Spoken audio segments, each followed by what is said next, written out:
bring it today. Dewey got it today. Let's get it, bro. Cowboys, he dives to the end zone. Touchdown! We'll throw it to the center. This can be returned for 2. It's very long, and the catch is made. Touchdown! Kansas City!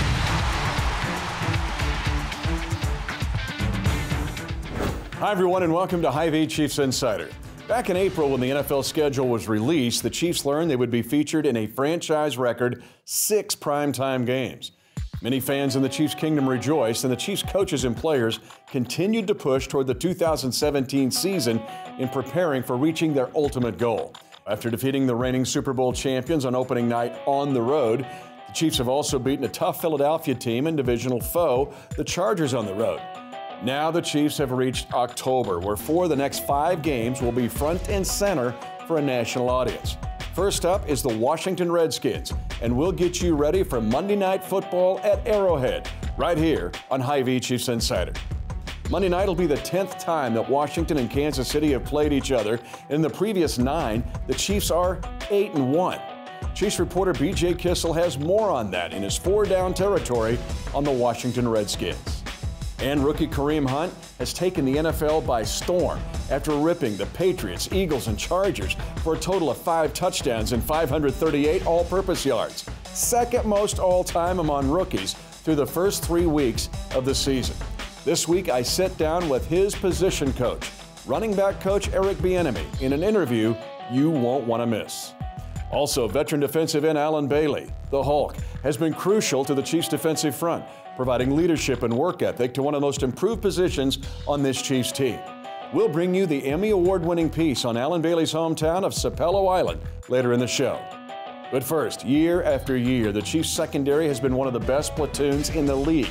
And so far, 2017 has been the same, as no NFL defense has held opposing quarterbacks to a lower completion percentage than the Kansas City Chiefs defense through the first 3 weeks of the season.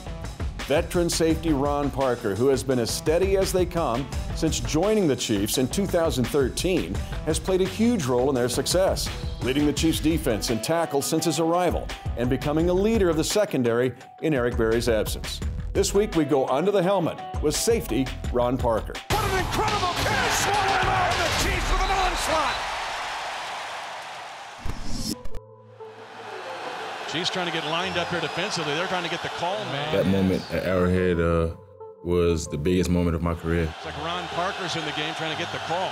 He is to the left of Romo. 3rd down and 5 for Tony Romo. Only thing I can remember is the role I played in the game plan that week. Blitzing, Romo moves to his right. Romo's hit from behind! It was Parker who got him! And the ball's out at the 35. The coaches was like, when I get in the game and have a chance to make my plays, just make them. And I think Parker's got it. They were trying to give Parker the call. He ran in as an extra defensive back. I went in there and that play happened so fast. And the drilling that flows through your body, man, and that's a feeling that you'll never forget. He came screaming in from the backside of Romo. What a play by Ron. And that's when I was like, yeah, I'm gonna have a great career at Kansas City.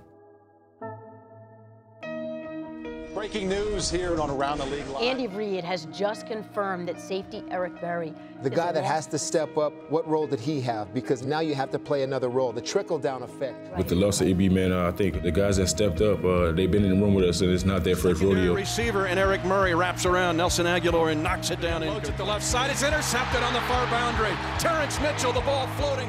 I think this defense that I'm in Kansas City, I think we have. We play with grit. We hear that word around here a lot. I need all your heart. Everything that pump through here. Everything that pump through here, we need. And I think when it's time to turn the lights on in the 4th quarter, I think that's when it shows. I think we do a great job of just fighting, man, and just keep competing until the whistle is blown and until the clock says 0-0-0. Last play of the game. A pass for the end zone on a Hail Mary, and the Chiefs, it's deflected and knocked away. And the Kansas City Chiefs are 2. Just seeing guys like that, it make you play to the best of your ability. Carson, California, CBS Sports presents the National Football League. Today, it's the Kansas City Chiefs and the Los Angeles. To be honest, man, it was the feeling before the game. I was saying it in the locker room. I was saying it out on the field. I knew we was going to have a big day in the secondary. In a hurry, being rushed, floats a pass near side, picked off Marcus Peters. Peters at the 40. And it's going to be intercepted by Mitchell. The 3rd interception thrown by Phillip Rivers. We all came to practice last week with the mentality of touching the ball at least twice. And then I knew just coming into the game that we would make big plays, and it happened. We put in the work all weekend, and it just pays off on Sunday. And the Chiefs are 3-0 on the season and headed home for Monday Night Football a week from tomorrow night against the Redskins. We can't wait for Monday night. We love to play under the lights. Washington is a real good football team, and we know that they're going to bring us their best. They've been playing good football to start the season off with, so it's going to be a good showdown.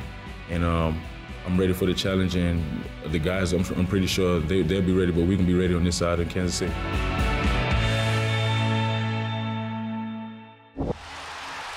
If you've ever been to Chiefs training camp in St. Joe, then you've probably heard the booming voice of running backs coach Eric Bieniemy yelling at his players to finish each play. Well, Eric Bieniemy's newest pupil certainly did that in the fourth quarter last week against the Chargers.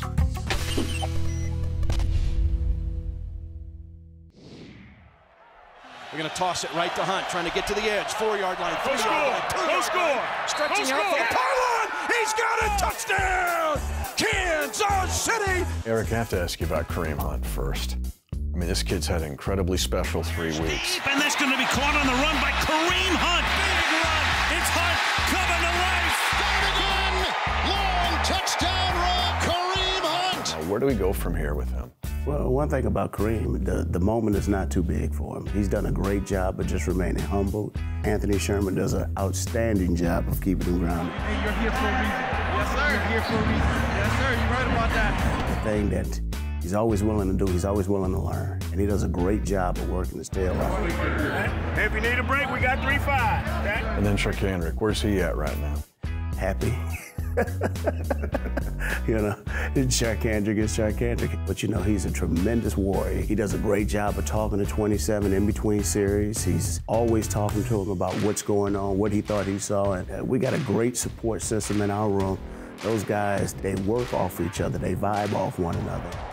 Akeem Hunt at the 10 and breaks away off one hit. 20-yard line, 25. Akeem Hunt stays on his feet, and he's all the way up. Akeem Hunt with Kareem Hunt, Akeem Hunt. I'm trying to keep it all straight. What about Akeem Hunt? What's he bring to the table? The kid brings a lot of energy. And first of all, he's blessed with a tremendous amount of speed. But you're talking about a great kid who takes a tremendous amount of pride in his work ethics. And I said, listen, you're going to be all right. You're going to fit right in with the group. And he's blended in very well. Hey, let's go down and score a touchdown right here. Let's go. You mentioned Sherman. It's just easy to take that kid for granted. I mean, what little things does he do to help the Chiefs win? He always feels that he needs to play more. And so the times that he was in there, we were very, very productive in the run game. He gave me that look like, E.B., I told you so. But you talking about an ultimate professional. Shows up to work every day. You don't really have to tell him anything. You just give him his instructions and tell him who he's supposed to block, and he goes out and does a tremendous job of doing it. Kareem Hunt gets it again. The rookie running back cuts back left. He's at the 40. He's at the 40 of the Chargers. At the 30, 20, 10, 5. Good night, Chargers. What about your ability now to finish much better than even the previous 4 years? You know, going into the season, one of our things that we've talked about, just straining to finish, doing anything and everything to help us to find a way to drag ourselves across the finish line. And it's been good so far. But as we know, it's still a lot of ball games to be played. All right, work on 3. 1, 2, 3. Work. Chiefs Insider is brought to you by Hy-Vee, where there's a helpful smile in every aisle. Premier Mazda and Premier Volvo of Overland Park. Microsoft Surface, the official tablet of the Kansas City Chiefs. And by Midwest Ford Dealers, the official car and truck of the Kansas City Chiefs.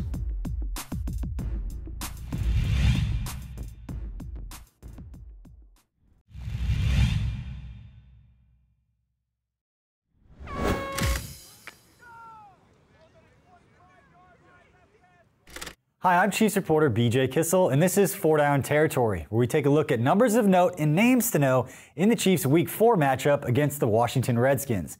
Let's begin with first down, as the Chiefs and Andy Reid have both fared pretty well against these guys in the past.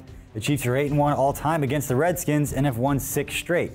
These two teams met back in 2013 during Reid's first year in Kansas City as the Chiefs went on the road and won in decisive fashion 45-10, and that 35-point victory is still tied for the largest victory during Reid's time in Kansas City. Now, the Redskins have gone through a lot of changes since then, most notably bringing in their current head coach, Jay Gruden. Reid is looking to go a perfect 6-0 against the NFC East during his time with the Chiefs. Moving on to second down, the matchup to watch. Let's talk about the guy everybody seems to be talking about. It's been one of the best stories of this young NFL season, as rookie third-round pick Kareem Hunt has been an absolute monster for the Chiefs through the first 3 games. He leads the NFL in both rushing and total yards from scrimmage. I mean, the guy is averaging 9.6 yards per touch right now, and he became the first player in NFL history to score a touchdown of 50-plus yards in the first 3 games of his career. But he and the guys up front will have a challenge this week as they face the league's #2 run defense. The Redskins have allowed just 62.3 yards rushing per game this year, and they're led by veteran linebacker Zach Brown, their star edge rusher Ryan Kerrigan, safety DJ Swearinger, and cornerback Josh Norman. The matchup to watch, the league's #1 rushing offense versus the league's #2 run defense. Something's got to give. Moving on to third down. Let's take a look at this week's crazy stat, and it's definitely crazy. The Chiefs set an NFL record by scoring a touchdown of at least 50 yards in 9 consecutive games. Now think about that for a minute. 9 straight games of a touchdown of at least 50 yards. Unsurprisingly, Tyreek Hill has been involved in many of those plays. Hunt has gotten in the mix this year, and Travis Kelce had the big play last year on Christmas against the Broncos. You know, the dance, the Feliz Navidad, the whole deal. And then Albert Wilson's fake punt against the Falcons also finds its way in there too. Now, some have questioned this team's explosiveness, but that probably won't be the case anymore, you know, setting NFL records and all. Finally, the X factor, fourth down. This is generally when I bring up Chiefs Kingdom. We know it's going to be crazy at Arrowhead Stadium, primetime, Arrowhead, just a good fit. But the X factor in this game is going to be the Chiefs' newest addition, rookie kicker Harrison Butker. He was just signed off the Panthers practice squad earlier this week after the Chiefs placed Cairo Santos on IR. Butker is the all-time leading scorer in Georgia Tech history, and he was just one of 3 kickers drafted last spring. His first NFL game will be on Monday Night Football at the loudest stadium in the world. It's a big moment for him, and his development will be something to watch over the next few weeks. That's 4 Down Territory. Still to come on Hy-Vee Chiefs Insider. So many people, once they make it to a certain level in life, they kind of forget where they came from.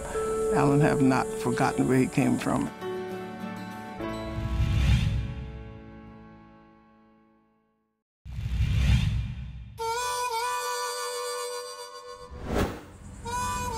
There's no big 7-footers, 8-footers anymore. Maybe they are, but I don't know where they at. I ain't gonna look for them. That one make a pretty nice size one over there. Probably no more. There probably is some more. You have snakes and you have rattlesnakes, you got water markets. So you got poisonous snakes over here too, so we're a lot quieter. So this time goes a little bit slower over here. You got no street lights, no stop signs. So it is being a kid, you really could be a kid.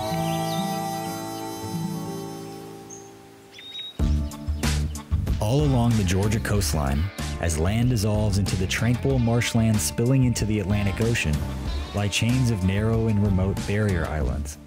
They lurk just above the horizon from the mainland, close enough to see but far enough away to remain a mystery. But life on Sapelo Island, a community with no police force, school system, or grocery store, feels even more isolated than that. It's a place you can walk bare feet. This is a place you can listen to the birds and the bees and not worry about a whole lot of stuff. Okay, this is the beginning of the community. 13 miles or 13 miles. So it's not too big, but... We grow our own garden. We do our own fishing, clamming, and ocean. So we didn't have to go to town so much and buy food and stuff like that. Like some people, like, they raise cows and we kill a cow, get the meat, so wild hog, raccoon. You see squirrel when we younger. You know, they said give a man a fish and you feed him for a day, and teach a man to fish and he can feed himself for a lifetime. Anything go wrong, Alan can fish, Alan can hunt. On the rake or not, but they made it on the ground. So you got to dig, like, the good ones be on the ground though. We got ones up to this big before.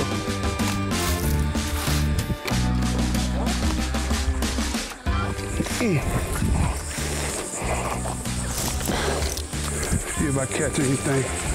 Might have some in his net.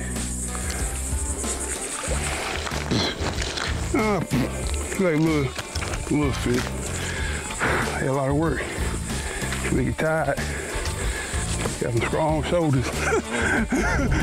Basketball court, run around the island, walk around. On Sapelo, kids can go run around on Sapelo because everybody know your kids. They got a certain amount of freedom that the kids in town don't have. Think about who wants 7 kids in the house at one time. Let's playing around the house. You wouldn't have a house no more. That only just make them wiser and give them strength. 7 kids, 7 days a week. Everybody had to wash dishes 1 day a week. Mine was on Saturday, because I hated it because nobody want to wash dishes on Saturdays. I think the discipline part, it was great for him. Mom and Dad didn't stand for no shenanigans. And Rich, he was almost like that perfect child. He didn't give them no shenanigans anyhow. He was a quiet type kid. He don't never get in trouble. Anything the rest of the kids get in trouble, but not Alan. If there was a Superman on Sapelo without a cape, then that would have been him. My old man at the Clark Kent, You ready to go with the boy? He all right. Between raccoon hunting, fishing, clamming, and swimming, there was plenty to entertain a young Alan Bailey growing up on Sapelo. But soon enough, it became clear that Alan's future lay in a much more conventional activity. I talked to him one day and asked him, do you want to play some sports? Because all his brothers played football, basketball, and all that. So he decided to try out playing football, and he loved it. I mean, he was born with shoulders and height. So I know with that type of build, he was going to play ball at school or that kind of stuff like that. I guess he'd been about in the 9th grade. And, people start coming to us, and say, he going to pro, we didn't believe all that, that he's going to make it to pro. And when he started reaching further and further, we all was happy. I want to leave the state, but I didn't want to go too far. Like, I didn't want to go to UGA. They would come out like every week. When they could, they'd come out every week. So yeah, I like Miami. Alan's success continued at Miami, where he played in all 12 games as a freshman and 50 throughout his career. He led the team in sacks and tackles for loss as a junior and earned first-team All-ACC honors twice. And much to his mother's relief, he also earned a college degree. She cried more at my graduation in college than she did when I got drafted, so it's always been like school for them. All the things, he said, I made it to be pro. My mama didn't cry. I got my degree and I cried. It was something real important to us that he made it there. Well, little nephew. What's up, man? I'm my older brother. Anything? Water?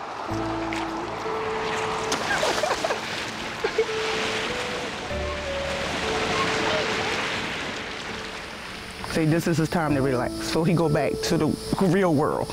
I was training so much in the summertime that I don't hardly be home like that.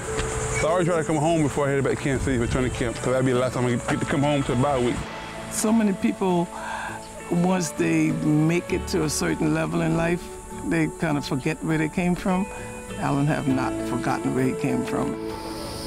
I'm very proud of him, because I never believed that someone from this little small island would have made it that far. And he made it.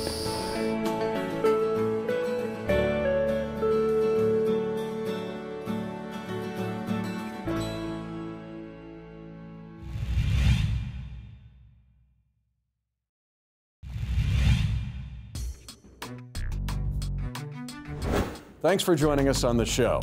Well, this week the Chiefs have to deal with another injury as kicker Kairos Santos, re-injured his groin, has been placed on injured reserve. But Kansas City with Andy Reid has been next man up ever since Andy rolled into town in 2013. And now his team will host Monday Night Football for the first time since 2014.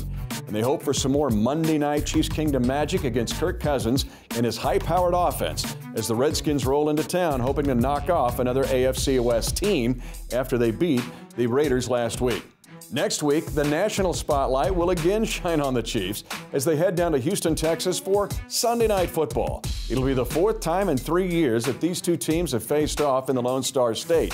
And this year, Bill O'Brien hopes to bring along his new young gun quarterback and last year's Heisman Trophy winner and quarterback Deshaun Watson against the Chiefs. We'll get you ready for another primetime game right here on Hy-Vee Chiefs Insider.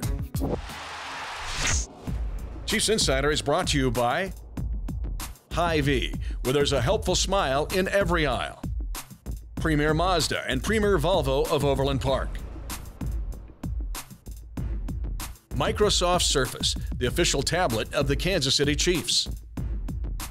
And by Midwest Ford Dealers, the official car and truck of the Kansas City Chiefs.